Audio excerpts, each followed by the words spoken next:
Today we're back with another video and we're going to talk about the Baldur's Gate 3 Druid subclass ranking. So here we have 4 subclasses in celebration of the new patch 8 that is coming out very soon. So I'm a MacBook user, so I'm not gonna see this update for like the next half year, but that's fine, we can still talk about it. So we're gonna start with the Circle of the Moon Druid, and today we are mainly just talking about mechanics. So you can see here that the Moon Druid gets Lulament, which means that you can expand a spell slot to gain hit points. This is useless because no one's gonna use this to regain hit points. It's a waste of a spell slot. So next one, you also get to use your wild shape as a bonus action. This is decent. It's a good feature, sure, because bonus action is still very helpful in combat to save you some time. So moving on to the extra wild shape you get. So the bear at this level is, I think it's fine. If I remember correctly, you also have the option of a wolf at the same level and the spider.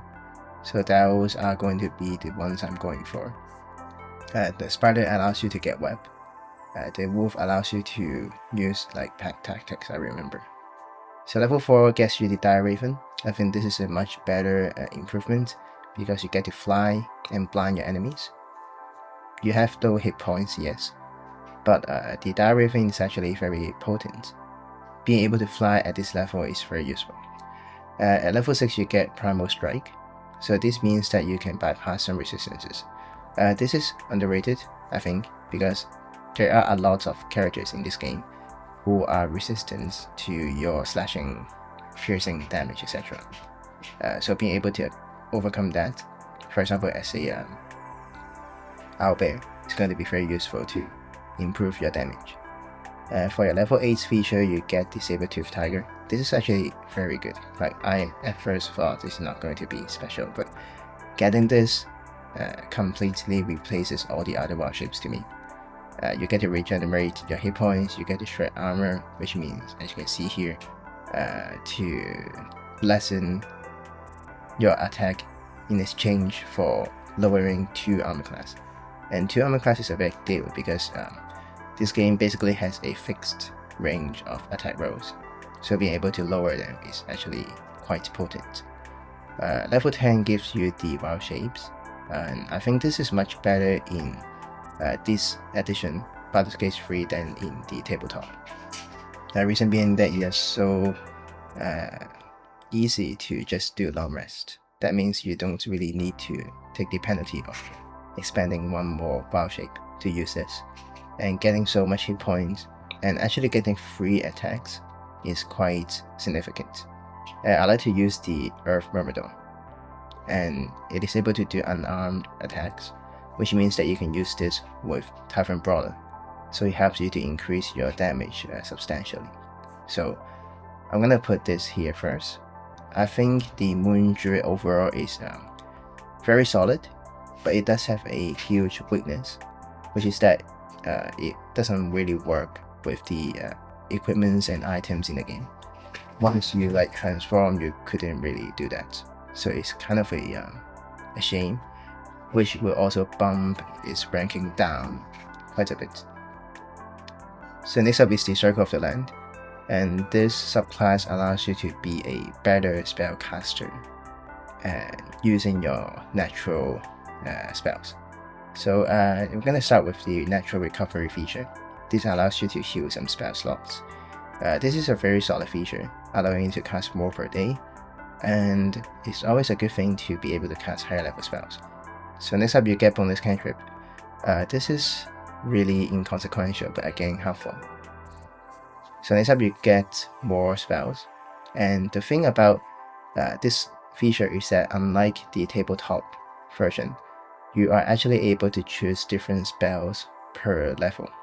Like, if you want to choose Arctic for level 3, you can do it, but at the next stage, like level 5, you can choose Coast. So this is a huge improvement in my opinion. You are not locked into choosing only some of the spells. So you can see the spells here, and I think this is a fine ability, For example, in Underdark you get Web and Misty Step, so this is very useful. At level 5 you get, usually I would choose Lightning Bolt and Grand Fight, but you can also go for Hypnotic Pattern. So level 6 you are able to not be slowed down by difficult terrain. You have advantage on saving throws against like plants, and you are not harmed by plant-based abilities. This is good enough. I think it's fine, and it's actually better than tabletop because in this game there are a lot of natural environments, especially at Act 1.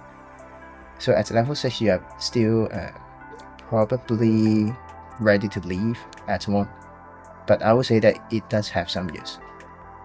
Level 7 again you get different spells to choose, and here I think they are not very good. You already have most of these as your standard Druid anyway, but you do get greater invisibility.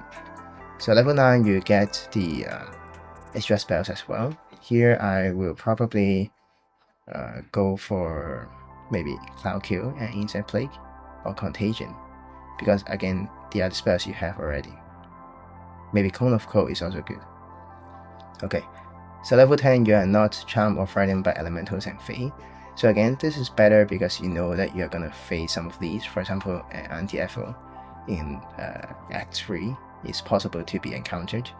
Diseases and poison doesn't affect you anymore. It's also very useful because you are not able to get poisoned for Cloud Kill, and diseases are actually more significant than you may think because guys like Gortash uses disease to perform the Black Hand, so you're able to survive better, much better.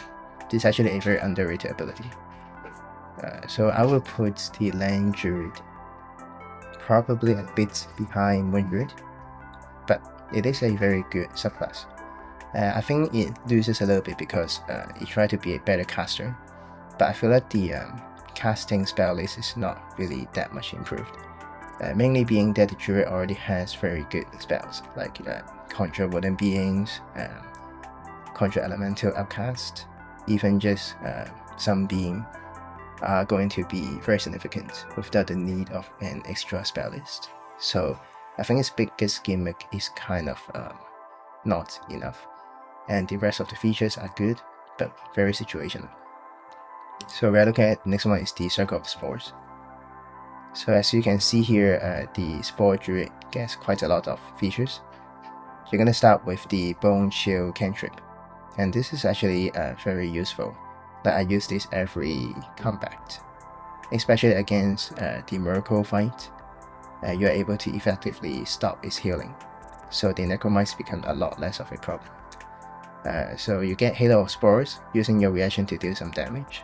This is actually better than people would think, I believe. Like you are not going to use your reaction a lot, so having the ability to power up some damage, even if it is quite minor, is going to be very helpful for the long term, and you get this at level 2. And Simple Identity is actually a great feature. 4 temp hit points per level is alright. Like at level 12 you get 40 something. But you are actually going to hold on to these 10 hit points quite well, and you get some more damages from it. So this is a very solid ability. It allows you to tank better, and it gives you like some improved damage. So I think this is a good pairing, especially with your weapon and Shillelagh. It's not gonna last well until high levels, but when you need to do some melee damage, you are going to do it. So you get some extra spells as well. At level 3, these two, I don't really use them a lot.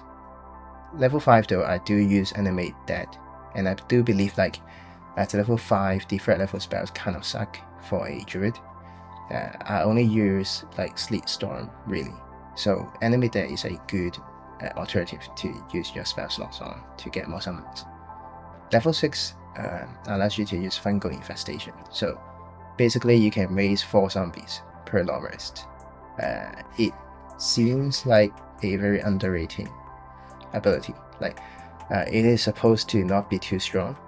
You only get 9 hit points per zombie, but the truth is you have a lot of ways to buff up the zombies to make them combat viable, like using aid using Hero's Feast, and suddenly you get a 41 hit point zombie.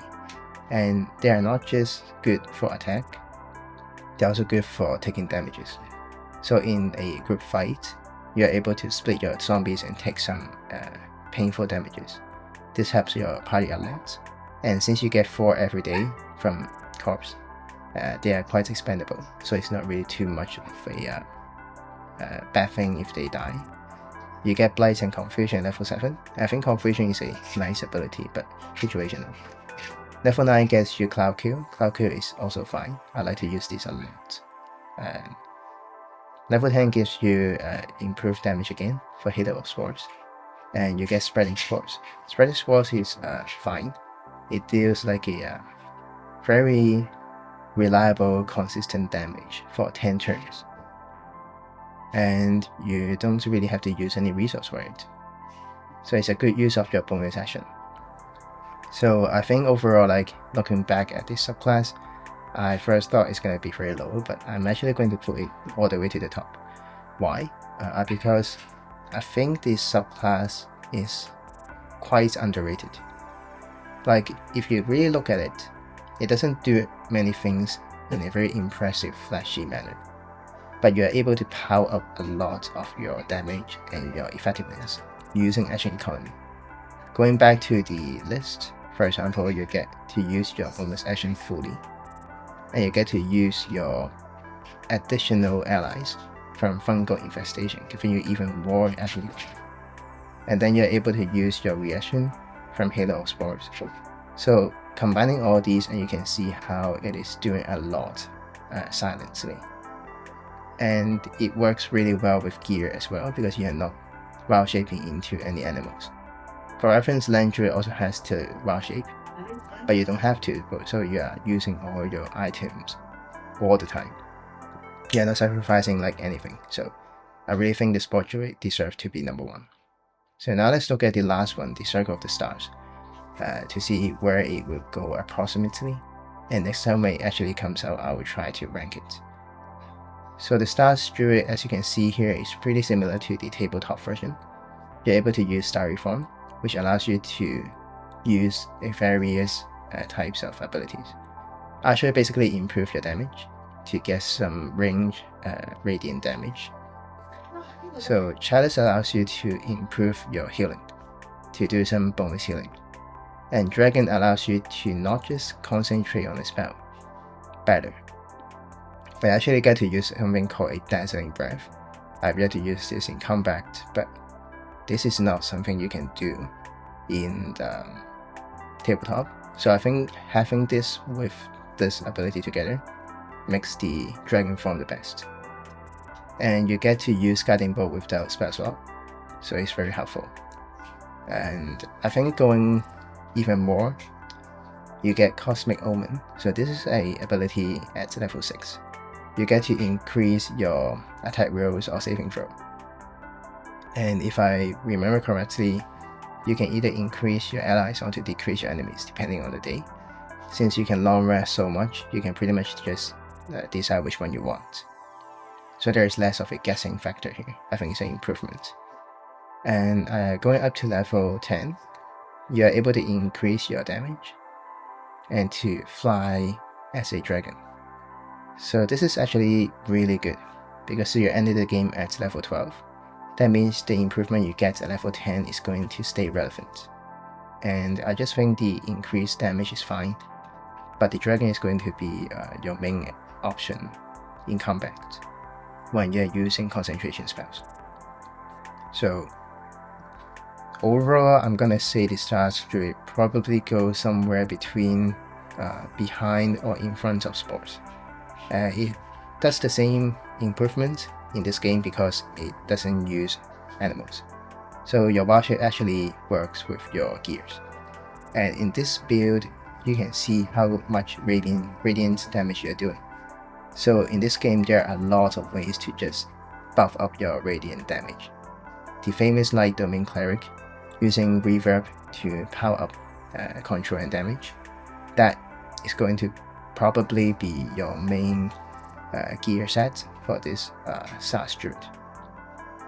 come to think of it, I think it's going to be going in front of Spores, because Spores doesn't really scale very well. Some of its features kind of lag behind, while Stars stay useful as a support, as an attack, throughout its entire run. So I'm gonna probably put Stars Druid at the very front. So this is the ranking for today. Thank you so much for watching, and I'm gonna see you next time.